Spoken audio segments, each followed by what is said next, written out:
in Sydney. Ashleigh Barty on the left. 0-4 against #1 players in the world coming in, but Simona Halep hasn't won a match since last August, Tracy. Yeah, welcome back, Simona. After being off tour for 3 months, welcome back playing against Ashleigh Barty, 15 in the world.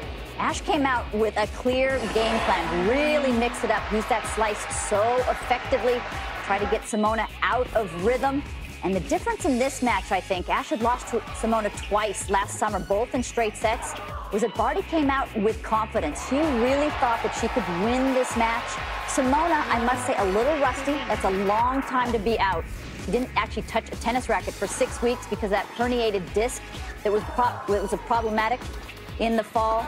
But Ashleigh Barty, she seems to thrive in the situation with the home crowd. So accurate, so many parts of her game, really a complete player, got the feel, got the placement, was accurate, fed off the energy of the crowd.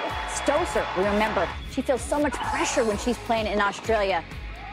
But Barty moved Halep around, jerked her around all parts of the court, different spins.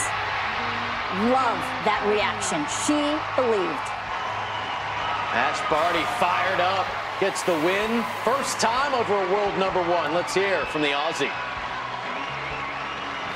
It was extremely difficult conditions today. It was very swirly down at court level. So, I figure if I'm going to play Sim at any time, it's her first match and in conditions like this. So, I was very happy I was able to make the most of it. But, yeah, extremely pleased. She gave me a belting in Montreal, and, I learned a little bit more in Cincinnati. But today I sort of buckled down and really thought about it and really gave myself a chance is the biggest thing. I believe that I could win. We're both out here on the same court. Just very happy that I was able to come out and execute. She is so cool, calm, collected. As for Simona Halep, take a look at this.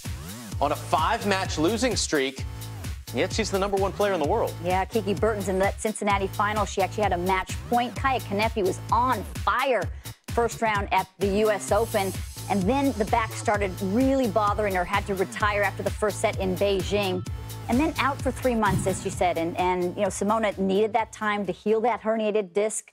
She wasn't able to play in Shenzhen. So it's really tough to gauge. I mean, I thought she actually struck the ball well, but Jimmy, when you've been out that long, you could practice and play practice sets, but it's not the same as playing in a match.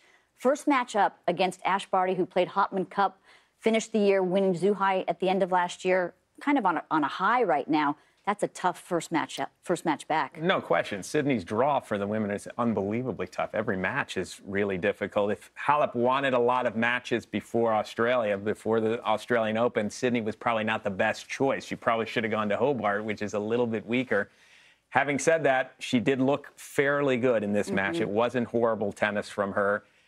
She's going to take a little bit of time. She might not have a great start to the year. She's got a lot of points coming off early on, obviously, with a runner-up finish in Australia. So we'll see how she does as the year progresses. She doesn't have Darren Cahill anymore. There's a lot of question marks, obviously, for her coming into this season. We'll see how she handles them. She says she feels a little less stressed, though, after she's won the French Open last year. Yeah, obviously has that monkey off her back. 2 of 11 on break points. So she had opportunities. And the good news is, no pain in the back, she says. She just needs to believe in herself a little bit more. We'll see what happens in Melbourne. Meantime,